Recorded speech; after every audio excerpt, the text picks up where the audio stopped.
Përshëndetje gjithëve, takojmë në këtë episod të radhës të Albania Newscast, do flasim për çështjet e drejtësisë, protesta, por edhe institucionet e drejtësisë, institucionet të rëndësishme ligjzbatuese. Kam kënaqësinë të kem ekspertin ligjor Ilir Çepanin, i cili është një njohës shumë i mirë i ligjit, jo vetëm në substancë, por edhe në praktik. Ilir, faleminderit. Kënaqësi që më ka ardhur. Faleminderit dhe ju. Ta fillojmë me protestën. Po. Ti më the para se të fillonim edhe këtë bisedë bashkë që ka një lidhje të protestës me organizmat ligjzbatues. E fillojmë nga kjo. Tash unë desha të flas për simbolin e protestave, Ti ke parë të shumë. cilat sigurisht unë kam qenë një diplomat i karrierës vite të shumta jashtë vendit, në zonën gjermanike kryesisht dhe në Kombet e Bashkuara në Austri, në nivelin drejtues. Ndërkohë dhe me një eksperiencë në fushën e agjensive ligjzbatuese të inteligjencës brendshme dhe të jashtme dhe të agjensive hetimore. Pra i shoh një këndvështrim tjetër për të gjykuar jashtë ndikimeve partijake dhe për të bërë një vlerësim real se çfarë po ndodh me protestat dhe për të bërë një pamje më të gjerë që këto protesta janë rastësore apo janë akumulimi i pakënaqësive të grupeve të ndryshme që janë.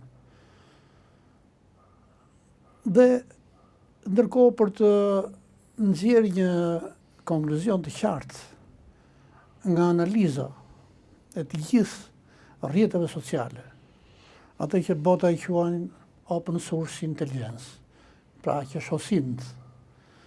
Pra, dhe në këtë rast ka një kaos në informacionet publike.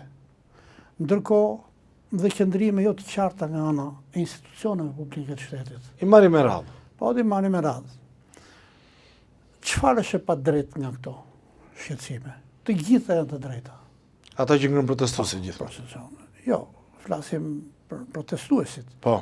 Çfarë ngren ata? Mungesën e drejtësisë penale, drejtësisë gjyqësore. Pse? Sepse njerëzit po vojnë në përdyrë të gjykatës për drejtësi, për të zgjidhur kush është pronari real, për të luftuar abuzimet me pronat publike nga shteti. Për këtë gjë. Le të referohemi statistikave të ndryshme. Nuk pa hap tani arkimin tim tu elektronik, po i përmend senatorin amerikan, një mik i nderuar i Shqipërisë, Keith Self, i cili është senator republikan në Komitetin e Politikës Jashtme të Senatit Amerikan dhe nënkryetar për Evropën. Çfarë thotë ai? Nuk funksionon drejtësia në Shqipëri. Stok dosjes. Përmend shifrën 200.000 të stoku të dosjeve që janë. Përmend kohën nga minimumi 5 deri në 6 vite për të zgjidhur në shkallën e parë problemet. Përmend gjykimin në apel që zgjat minimumi deri në 6 deri në 8 vite. Pra, duke përfunduar me gjykatën e lartë një pritshmëri 12 deri në 15 vite. Për kjo është një skandal, domethënë shumë. Dhe thot, pse erdhën këto, i bën thirrje dhe autoriteteve amerikane, sepse ai vlerëson qëndrimin e Shqipërisë si një vend mik i Shtetit Bashkuar të Amerikës, një vend që është në brezin e sigurisë dhe për sigurinë kombëtare të Shteteve Bashkuara. Ne jemi aleat besnik, natyror, e një vend shumë madh, që kërkon të konsolidojë pozitat e brendshme politike, ekonomike, figurën në politikën e jashtme të Shqipërisë. Por ç'a ndodh këtu brenda? Të ndodh të kundërta. Ka shumë gjëra që nuk funksionojnë. Të që kryetarët ngrihen dhe shprehin pakënaqësitë për një qeveri të gjatë nga 2013. Me gjata në tranzicion. Kjo nuk do të thotë që mbledhja e fytyrë është për një individ, është për sistemin kompleks të qeverisjes. Pra, edhe gjë më e prekshme e dukshme janë këto, që ata ngren për gjitha gjërat, vidhen pronat, abuzime me PPP-t, me koncesionet, gjithçka. Pra, nuk po ndalem të detajoj dhe po i grupoj në disa drejtime. Që ndodh me reformën drejtësi? Që nga mbas viti 2015, që ishte 2015-2016, viti i draftimit të shpejt për të konceptuar një reformë, arritën që të miratonin atë paket, duke bërë ndryshime radikale në sistemin e drejtësisë. Nëse do t'i referohemi hartës, para hartës gjyqësore që funksionon sot, ne kishim 26 gjykata të shkallës parë. Sot jemi katëndisur në 13. Kemi vetëm 2 gjykata të shkallës parë administrative, njëra në Lushnjë e tjetra në Tiranë. Kishim 5 deri në 6 gjykata apeli që referoheshin qarqeve kryesore të Shqipërisë, sot janë grumbulluar në Tiranë. 3 gjykatat në Tiranë që ndodhen, gjykata apeli të jurisdiksionit përgjithshëm, që ka dhomën penale, dhomën civile, dhe gjykata administrative. U krijua, domethënë, një qeverisje gjyqësore me mbivedosje kompetencash të paqarta, me mungesë të kuadrave të pak kualifikuar, të cilët me urgjencë bën një vetting, dhe ky vetting ishte u përqendruar thjesht tek figura e tyre dhe jo tek karriera. Pra kanë ikur dhe nga një sistem edhe prokuror dhe gjyqtar, të cilët për shkak të mos justifikimit në deklaratat mbi pasurinë e gjithë, e kanë ikur për çfarë? Po me 2.000 euro, 5.000 euro e gjithë, çdo thot kjo. Pra janë larguar dhe njerëz shumë të mirë nga një sistem. Krahas atyre që e kanë merituar. Pra dhe organet e vettingut u politizuan, ju dini shumë mirë kush donte shkallën e parë të vettingut për këtë gjë. Dhe gjykata e apelit të vettingut, gjykata e KPA-ja që quajmë ne atje në këtë. Ndërkohë, dhe Komisioneri Republik, një përplasje gjithashtu edhe me operacionin e monitorimit ndërkombëtar. Me OMN gjithë. Pra, gjithë kjo mbivendosje e tepërt e një qeverisje, KLG, KLP, ILD e gjithë, kjo solli përplasje dhe shpërndarje të përgjegjësisë. Dhe nuk konvergjuan aktorët kryesor kushtetues që atë përfshirën sistemin. Si dilet lexoja sot, ja ju shpjegoj si dilet nga kjo. Pra, mund të themi sot reforma në drejtësi ka dështuar. Plotësisht ka dështuar.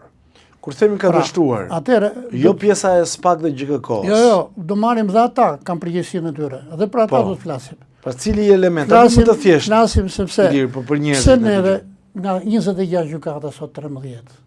Do të themi patjetër tek sistemi tjetër i vjetër. Gjykatat në rrethet kryesore të shkallës parë. Pse duhet kemi një apel të jurisdiksionit përgjithshëm këtu, për çfarë arsye? Dhe është e qartë, thot senatori Kell, nga 16.000 dosje kaluan në rreth 200.000. Unë besoj se do jenë diku rreth 160.000 me burimet statistikore të brendshme të Shqipërisë. Shumë janë gjithsesi. Shumë, gjithsesi. Atëherë, si do e përballojnë këtë stok të madh? Po marrim jurisdiksionin e përgjithshëm të apelit në Tiranë. Ju e dini që atje organika është 75, s'janë as 40 gjyqtar. Dhe ata nuk kanë zyrë, arrinë për këmbë. Dosjet shkonin në arkivat e tyre, dosjet me vite të tëra aty. Pra, si do të realizohet drejtësia për qytetarët që presin me vite të tëra? Dhe ka shumë njerëz që vdesin dhe nuk arrin të zojnë drejtësinë. A kupton për këtë gjë? Dhe çështja e tyre nuk zgjidhet. Dhe kjo është dhe kjo një nga arsyet madhore të protestës. Pra do të themi që harta e vjetër. Duhet të funksionojnë gjykatat e apelit të shpërndara, se kështu punon dhe Greqia, kështu punon edhe Italia, kështu punon dhe shumë vende. Si punojnë? Ta bëjnë që kështu e Greqisë dhe Italisë. Po të marrim sepse ka gjykat të apelit, ka Selaniku, ka Janina, ka Athina, ka Pireo, Patras, në gjithë të gjërat. Pra pse ne duhet ta grumullojmë të? Ne kemi vetëm një. Kemi një. Sa kishim më herët? Kishim 5 deri në 6. Referuar qarqeve kryesore, se 6 qarqet janë në Shqipëri, i mbulonin shumë këto gjykata. Si mund të vijeni nga Korça këtu, ose nga Tropoj, ka një çështje penale. Jo vetëm që u rrit stoku i dosjeve, por rrit dhe kosto e qytetarëve për këtë gjë. Dhe tani, ç'm ndodhi? Nuk ka një vend tjetër në Europë.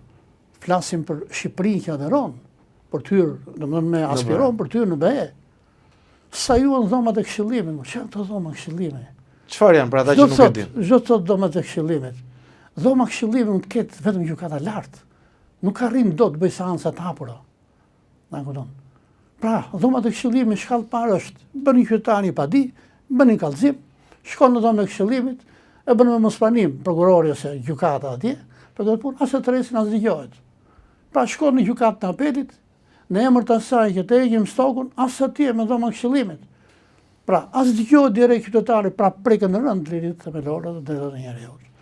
Po Pra, kjo është një mungesë shumë e madhe. Pra ne duhet në mënyrë urgjente të anullohen dhomat e këshillimit janë në shkallën e parë dhe në apel. Të funksionojë vetëm gjykata e lartë. Dhe gjykata e lartë ka kolegje, ka autoritet, edhe për të unifikuar të praktikat kur me vendimet. Më fal, edhe një gjë tjetër. Tash u krijuar një qeveri gjyqësore.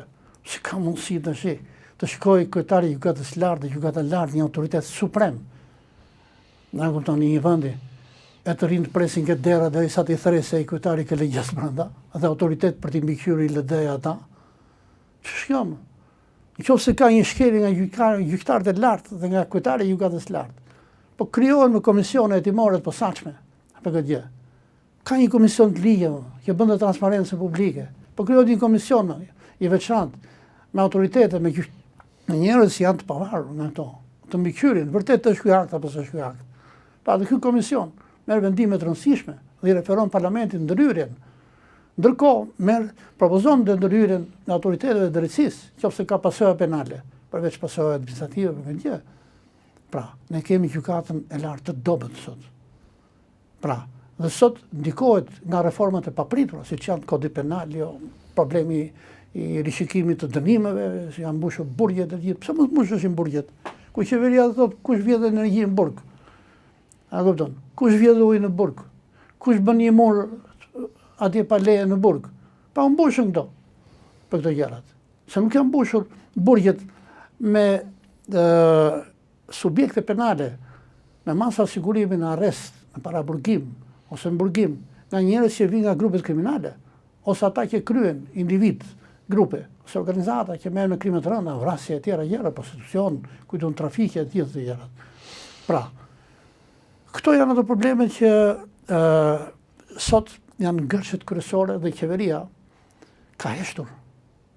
Pra, nuk ka ndërhyrë të kuptoj që nuk e ka dorë situatën drejtësia.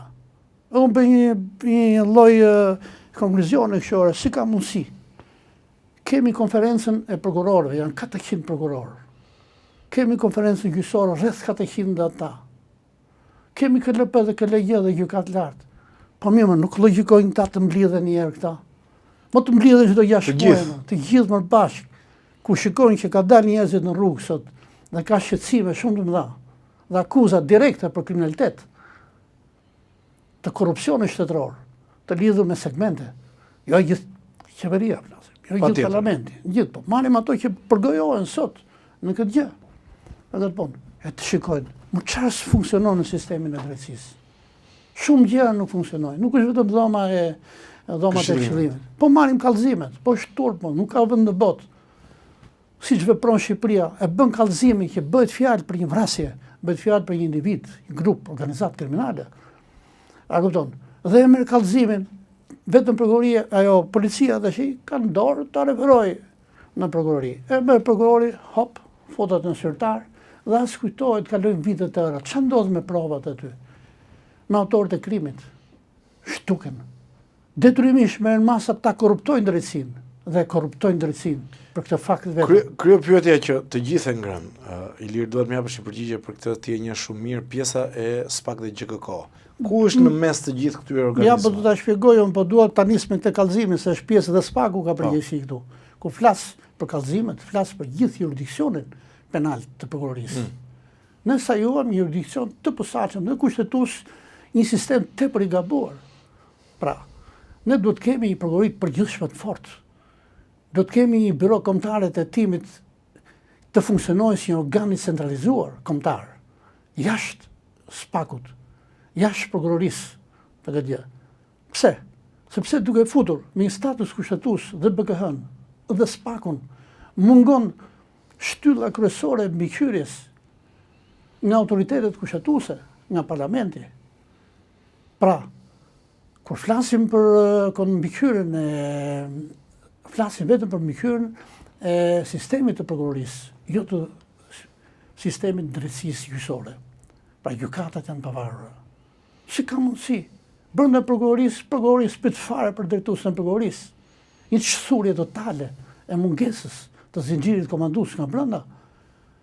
Pra, në emër të asaj që prokurori është i pavarur, po mirë, ky prokurori është i pavarur, po drejtuesi i prokurorisë është aty.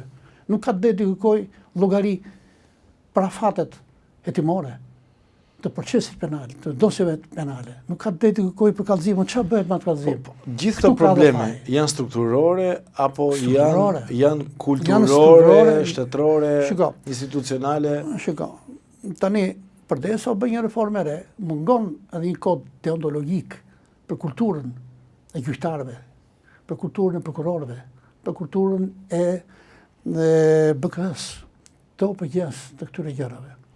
Pra, pse duhesh ne, kur gjithë bota punon, që nga informatat, agjensit që kanë karakter informativ, dhe ata që kanë dhe atributet të policisë gjyqësore, siç është policia kriminale, siç janë shërbimet e tjera të inteligjencës ushtarake, ose inteligjenca financiare, ose dhe shërbimi informativ, i kanë izoluar. Pra, një informacion që do marrë shërbimi informativ, do ke policia, do ke prokurori, do marrë dhe edhe aty. Për këtë gjë. Pra, nuk ka shpejtësi për bërë një klasifikim të punëve, që nga informata dhe të rrugës provave dhe goditjes, dhe shfuzuar flagrancën dhe interesin publik për timet shpejta. Pra, njësoj si që është gjendë në prokurorin në jurisdikcion për gjendë në SPAK, kështë di atë në SPAK sa kallëzime ka. A janë audituar ata? Asnjëherë janë audituar. Pse? Mungon kontrolli publik, transparenca publike, kontrolli nga mbikëqyrjes parlamentare për këtë gjë. Nuk flasim për gjykatat. Gjykatat janë mbret. Gjykatat vendosin mbi aktet për këtë gjë. Atëherë ka një vetvetiu lindë korrupsioni gjithë. Mbi gjithë është Prokuroria e Tiranës. Qendër e korrupsionit. Pra qendër aktive, më e madhe në gjithë Shqipërinë, se janë rreth kanë qenë, nuk e di sa janë tash, po mund të jenë minimumi 70-80 prokurorë, nga një organike mund të jenë edhe 100, për këtë gjë të larguar nga drejtësia. Dhe të njëtë mos japin llogari këta. Asnjë shefi i tyre që drejtuesi edhe një mungesë totale e kontrollit. Lexoja sot prokurorin e përgjithshëm, si më ngrihet ai flet atje për këtë gjë. Ai do të flasë pari që sistemi i gabuar i ndërtimit të tillë të një sistemi. Ai dini që prokurori i përgjithshëm s'ka si gjendor. Edhe ato gjëra që ka lënë çpun ka ai prokuroria e përgjithshme me OPG-n. OPG-a është një strukturë policore. Bën veprime paraprake. Qofse të referohemi Amerikës, është një strukturë që ka FBI-a. Policia gjyqësore, për ata që ndoshta nuk e din. Qofse në Angli ka NCA-ja, Agjencia Kombëtare e Hetimit. Në Gjermani ashtu është, Bundeskriminalamt. Në Itali po ashtu. Merë përgojë, filmos ato udhëzime dhe i jep ato për emërimin e të. Ç'pun ka? Një OPG ka policia e shtetit, një OPG ka pranë prokurorëve. Jo për të ndihmuar prokurorët. Çfarë do të ndihmojnë prokurorët? Prokurorët i ndihmon OPG që është pranë policisë, sa ta marrin informata. Një koment për punën, një vlerësim për punën SPAK dhe GKK-s. Unë mendimin pozitiv, ne të flasim tash, nuk gjykojmë individët që punojnë. Jo, patjetër, punën flas. Pra, kur flas për prokurorët e SPAK-ut, ata nuk kanë ngarkesa publike. Janë njerëz serioz, njerëz të mirë për këtë gjë, por mungon ajo transparenca. Pra ne nuk dim me çfarë merren ata, me çfarë punojnë ata. Kush është tempi i tyre? Duhet ta dim apo duhet të jetë sekret hetimor? Patjetër, nuk ka sekret hetimor kur krijohen autoritete të pavarura. Parlamenti ka kompetencë, krijon komisioner të pavarur, inspektor, siç i ka në Amerikë, SBA-ja, inspektorë të pavarur, ashtu ka dhe Britania dhe Gjermania. Ata hynë ke dosja, shikojnë dosjen penale, jo dosjen gjyqësore. Shikojnë si trajtohen informatat, si trajtohen provat, si trajtohen bashkëpunimi ndërinstitucional. Na kupton? Bashkëpunimi në fushën e platformave të shkëmbimit të informacionit, platformave digjitale, Përgjëtja, këtu është për i bret. Këtu nuk gjeni dosje më, bëhet një kërkohet, të ndodhë një gjë, edhe del që ajo është bërë një kallëzim më para. Shfilluar një çështje, zgjidh dosjen më të rinë një javë në bodrumet e gjykatës apelit ose atje në Tiranë, të gjejnë dosjen ku është. Përse ky kaos në drejtsinë shqiptare? Po sepse u bë me shpejtësi dhe jo i konceptuar drejt. U bë një gaf, ja të shpjegoj, patjetër që qeveria ka fajin. Sepse agjencitë, bloku ekzekutiv i agjencive të parandalimit krimit konsiderohen agjencitë policore. Agjencitë si që shërbim informativ, por jo në këtë mënyrë i organizuar. Pra, vetëm karakter informativ. Që është kjo? Shërbimi informativ do të reformohet në urgjencë, të ndahet në 2 agjenci. Në agjencinë e brendshme që ka të atribute e policisë gjyqësore, ashtu siç ka dhe policia kriminale për veprat e rënda. Se ndjek korrupsionin shtetëror, ndjek terrorizmin ndërkombëtar, ndjek veprat të rënda të spionazhit, krimin e gjithë krimin organizuar ku lidhet me segmentet politike, me gjithë të gjërat. Ç'është kjo? Nuk po them pastaj se si certifikohen njerëzit, duke emëruar njerëz kot në vitet e fundit. Që nga drejtori e fundit tani ose drejtorë të tjerë pa certifikuar në këtë gjë. Dhe pa plotësuar kushtet e një certifikimi të ligjshëm për këtë gjë. Ndërkohë që ne kemi burime të brendshme sa do. Kaluar drejtoresha nga ekspertët e huaj ose nga agjencitë e huaja. Nuk shiko. Shërbimi informativ shqiptar është lidhur me CIA-n në stadium. Duhet të heqim dorë dhe duhet të kuptojmë kush është aset kombëtar që është vetëm privilegj i vendimmarrjes së brendshme. Jo, dakor, po them. Dhe rekomandimet. Unë di që modeli i shërbimit informativ shqiptar është bazuar te CIA, te CIA amerikane. Po çfarë CIA më? Dhe nuk besoj që të ketë kaluar. Ju lutem. CIA është një organ që merret me shërbimin e jashtëm për sigurinë e jashtme federale. Po, FBI është për pjesën e brendshme. Pra, shërbimi i kundër inteligjencës brendshme është pjesa, kolona e parë e FBI-t, që ndjek 274 vepra penale. Çdo thot 274 vepra penale, po ka një agjenci hetimore që bashkëpunojnë bashkë. Ç'pun ka prokurorin të koordinim me disa agjenci hetimore të këtyre, sepse ata sqarojnë gjitha rrethanat. Janë pjekur rrethanat operative, nga informatat kapin provat dhe kombinojnë me BK-n. Pra BK-ja atje nuk duhet të jetë tu, siç është tu, në varësi të prokurorit, duhet të jetë organi i përgjithshëm kombëtar. E do të marrë modelin anglez, excelent. Ose modelin gjerman, për këtë gjë. Jo kështu si që kemi bërë ne. Një BKA në shërbim SPAK-ut. Po BKA atje të kusht, për jurisdiksion e përgjithshëm, kanë krijuar shërbime të policisë gjyqësore në prokurori. Shërbime policisore OPJ-a. OPJ-a e policisë shteti ka të drejtë. Sa ata kanë të rrjet informativ, kanë të burime të mbyllura, kanë infrastrukturë të plot për të bërë veprimet. Po këta që kanë ke prokuroria? Më jep një koment për protestat. Thuhet sipas zotit Trama po. Pakës me këtë për vlerësimin e SPAK-ut të gjykatës. Pra, të ndajmë institucionin, pra, edhe njerëzit që punojnë atje me sistemin e gabuar, unë kritikoj sistemin atje. Po kështu dhe për gjithë kërkohon, për këtë gjë. Pra, po të shikoni, janë, besoj se mund të jenë disa mira, kallëzime, vërshimi madh. Po që do bëjnë të regjistë të prokurorë? Nuk kanë mundësi do të fizikën nuk kanë. Të lexojnë, do më thënë, një kallëzim, e lëmë të bëjnë ata verifikimet për në prake. Sigurisht, u zgjerua BK-ja, ishte një nevojë. Pra, prokurori dhe BK-ja duke qenë agjenci ekzekutive, bashkë me policinë e shtetit dhe agjencitë të tjera, janë në kontroll në qeverisë.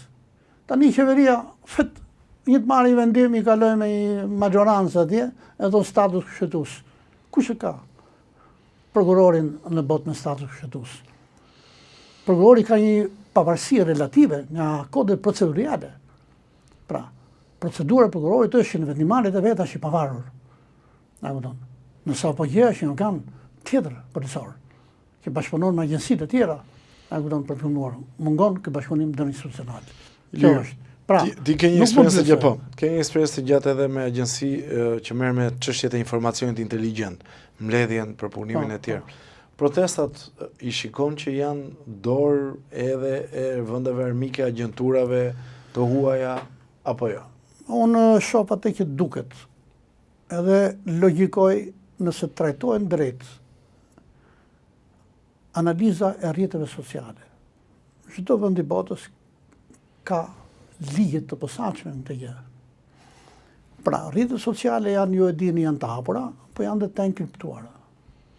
Rrjetet e hapura, gjithjem marrën në bashkim nga agjensitë ligjzbatuese, sipas objekteve të punës që kanë.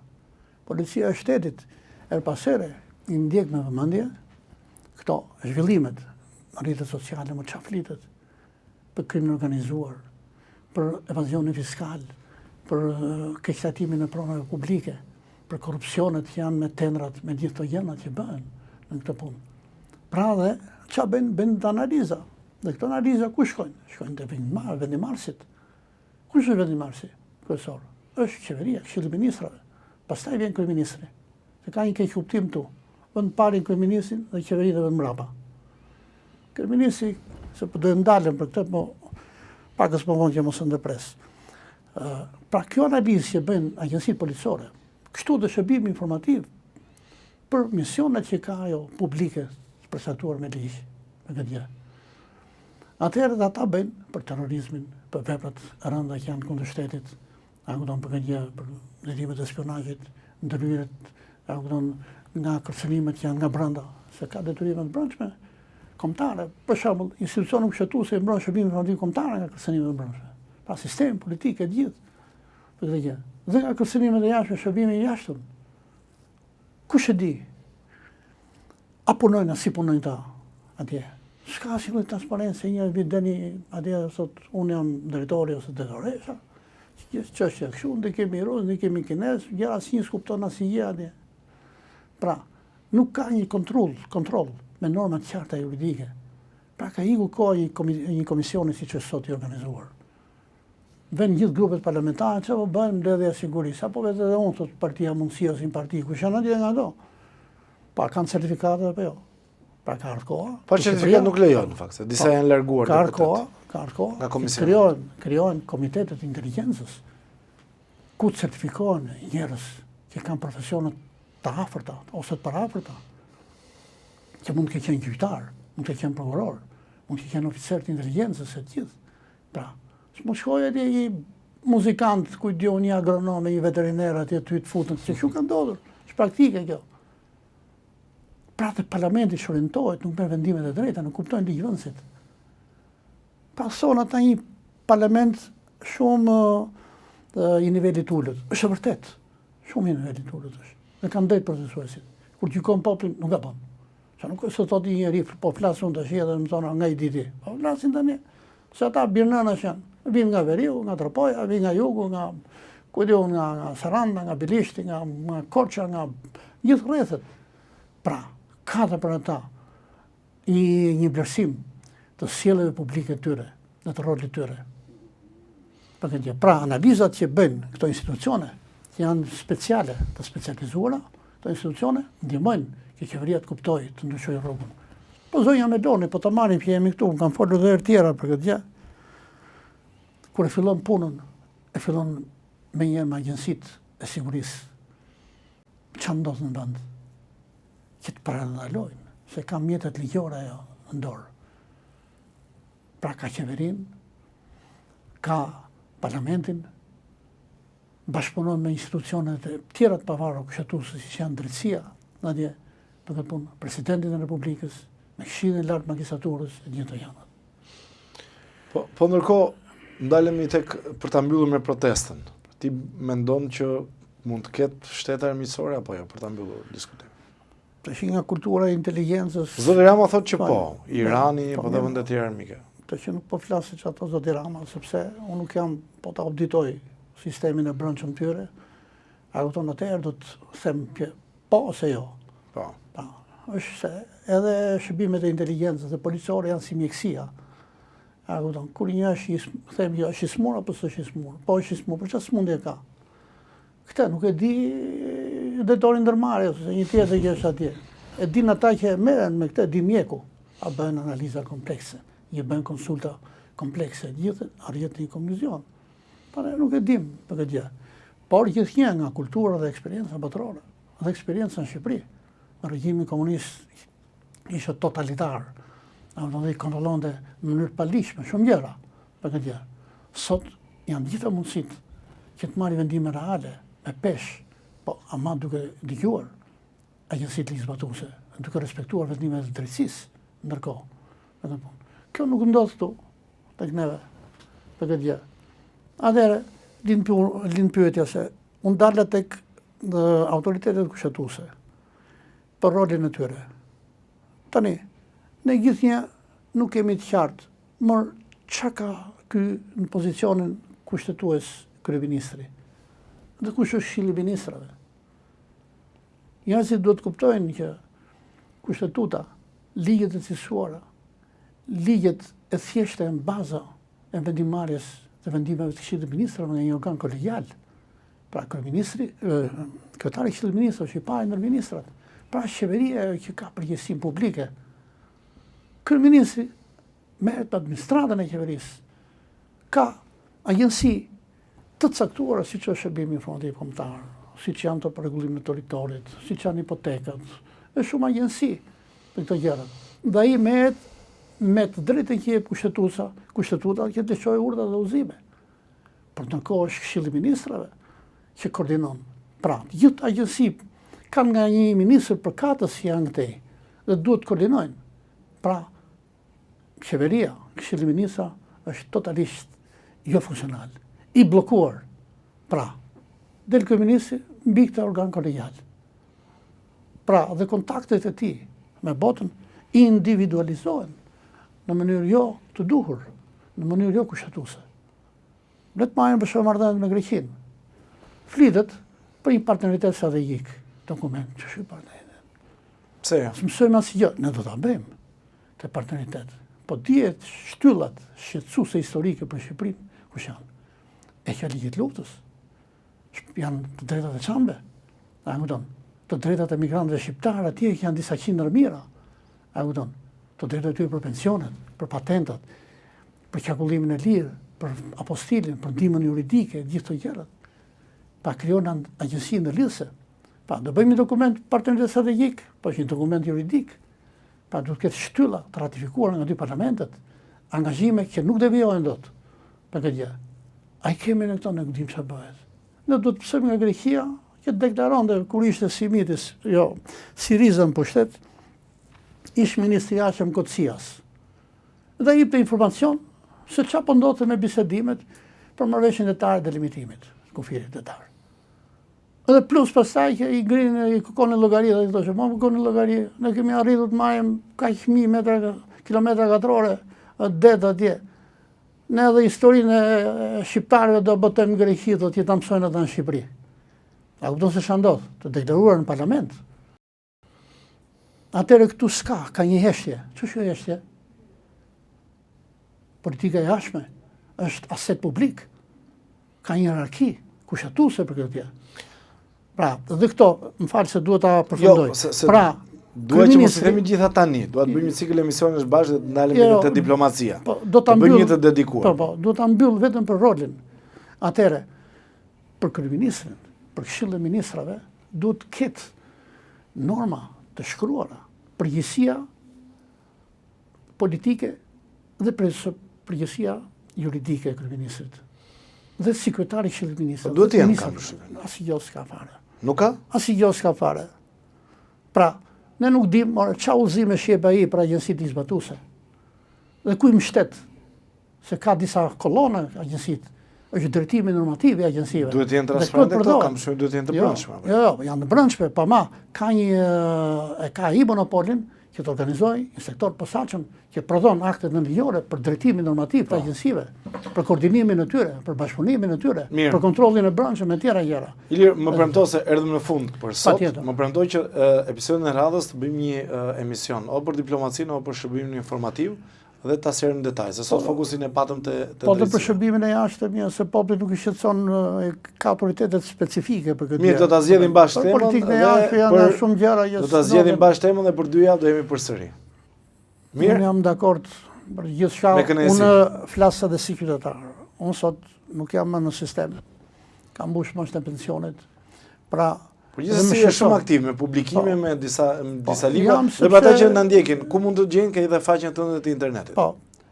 është emër mbi emër sbashku.org. Po. Pra, ose të klikojnë emër mbi emër në Google dhe do dalin ato gjitha. Mirë, me këtë intervistë në fund, edhe për këtë pjesë të Albania Newscast për sot, do kalojmë në një hapësirë, më pas do shtakohemi në episodet e fundjavës.